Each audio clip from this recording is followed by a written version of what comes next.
कैसे हो मेरे प्रिय बच्चे। स्वागत है उन पवित्र आत्माओं का। दुश्मन जब कोई गलती कर रहा हो तो उसे कभी मत रोको। Napoleon Bonaparte.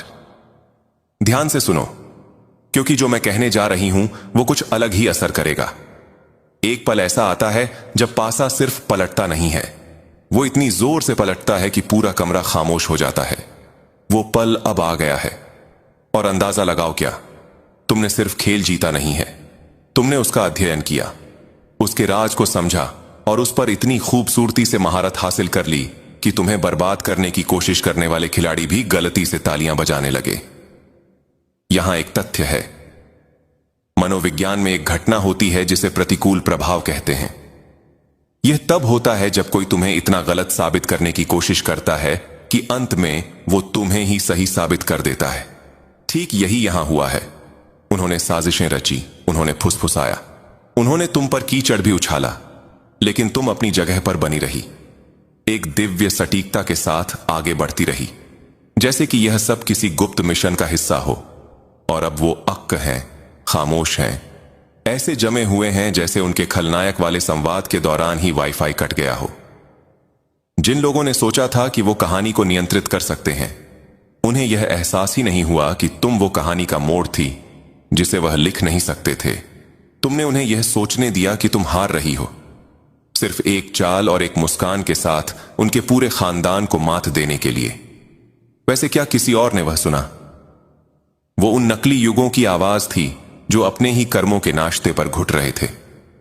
तो कमर कस लो, क्योंकि इस वीडियो में हम ठीक ठीक ये खोलकर रख देंगे कि तुमने पूरे सर्कस को कैसे मात दी, जबकि वो एक दूसरे पर केले फेंकने में इतने व्यस्त थे कि उन्हें यह एहसास ही नहीं हुआ कि तुम ही वो चिड़ियाघर की रखवाली थी जिसके पास चाबियां थीं।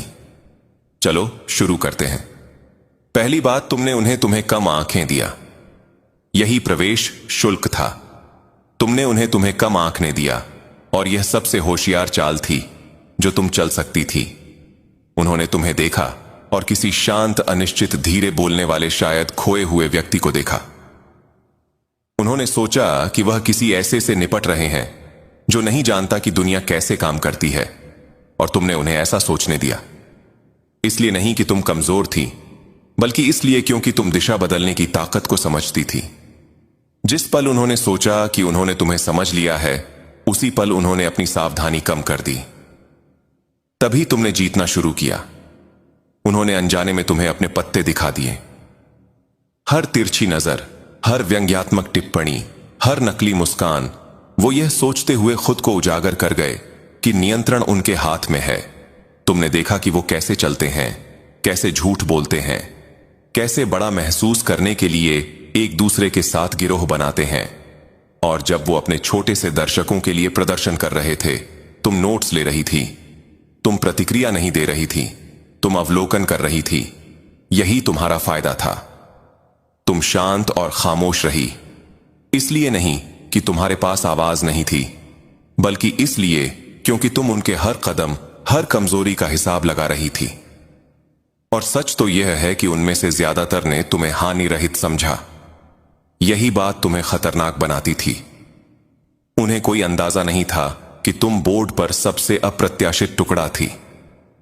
उन्होंने तुम्हें एक प्यादा समझा, लेकिन प्यादे जब दूसरी तरफ पहुंचते हैं तो रानी बन जाते हैं। और अब जब तुम पहुंच चुकी हो तो वह कांप रहे हैं, क्योंकि वह जानते हैं कि वह तुम्हें वापस वहां नहीं रख सकते जहां से तुमने शुरुआत की थी। तुमने कुछ भी नकली नहीं किया, तुमने बस प्रदर्शन करने से इनकार कर दिया। तुमने उन्हें यह सोचते हुए अपने ही जाल में चलने दिया कि पलड़ा उनका भारी है, लेकिन पूरे समय तुम 5 चालें आगे थीं।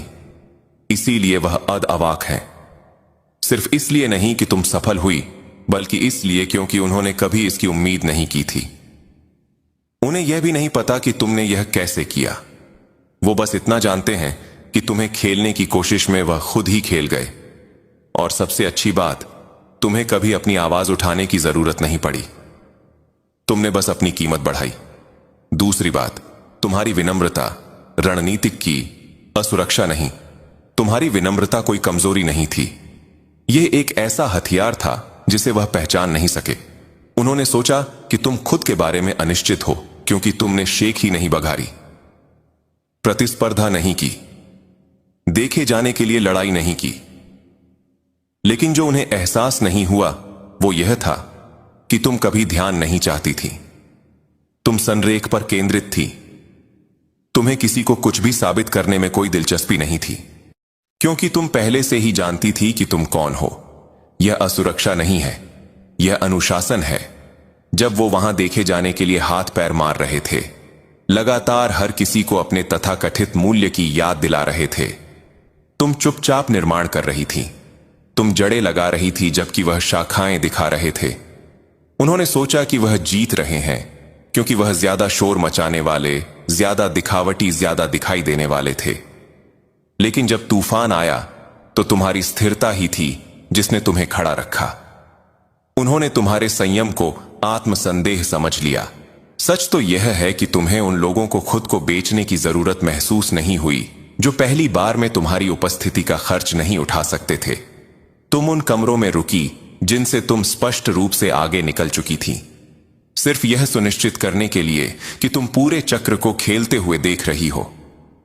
तुम यह देखना चाहती थी कि कौन तुम्हें नजरअंदाज करेगा, कौन तुम्हारी बुद्धिमत्ता को अनदेखा करेगा, कौन तुम्हारे उपहारों को ना देखने का नाटक करेगा, क्योंकि इसी ने तुम्हें सब कुछ बता दिया जो तुम्हें जानना था। तुम्हारी विनम्रता छोटा खेलने के बारे में नहीं थी, यह होशियारी से खेलने के बारे में थी। तुम अपनी ऊर्जा बचा रही थी जबकि वह खुद को उन लोगों को प्रभावित करने की कोशिश में जला रहे थे जो देख भी नहीं रहे थे। और अब वही लोग जो तुम्हें भोला समझते थे यह पता लगाने की कोशिश कर रहे हैं कि तुमने बिना आवाज किए उन्हें कैसे पार कर लिया। उन्हें समझ नहीं आता, उन्हें समझ नहीं आता कि कोई इतना शांत इतना आगे कैसे निकल गया। लेकिन सच तो यह है कि तुम कभी शांत नहीं थी, तुम इरादतन थी, तुम छिप नहीं रही थी, तुम किसी पवित्र चीज की रक्षा कर रही थी। और अब जब यह आखिरकार सामने आ रहा है तो उन्हें एहसास हो रहा है कि उन्होंने उस एक व्यक्ति को गलत आंका जिसे कभी प्रतिस्पर्धा करने की जरूरत ही नहीं थी, क्योंकि तुम पहली बार में उनकी दौड़ में कभी थी ही नहीं। तीसरी बात, तुमने लंबा खेल खेला जबकि वह तालियों का पीछा करते रहे। तुमने लंबा खेल खेला जबकि वह त्वरित जीतों का पीछा करते रहे। और यही कारण है कि तुम अब आगे हो। वह तत्काल प्रशंसा, पसंद, तालियां और मान्यता की तलाश में इतने व्यस्त थे कि उन्हें यह एहसास ही नहीं हुआ कि वह एक अस्थायी नशे के लिए खुद को जला रहे हैं। उनकी हर चाल देखे जाने के बारे में थी। हर पोस्ट, हर प्रदर्शन, हर नाटकीय प्रदर्शन ध्यान के लिए एक पुकार थी। और जितना ज्यादा उन्हें मिला उतने ही ज्यादा वह देखे जाने के आदी हो गए।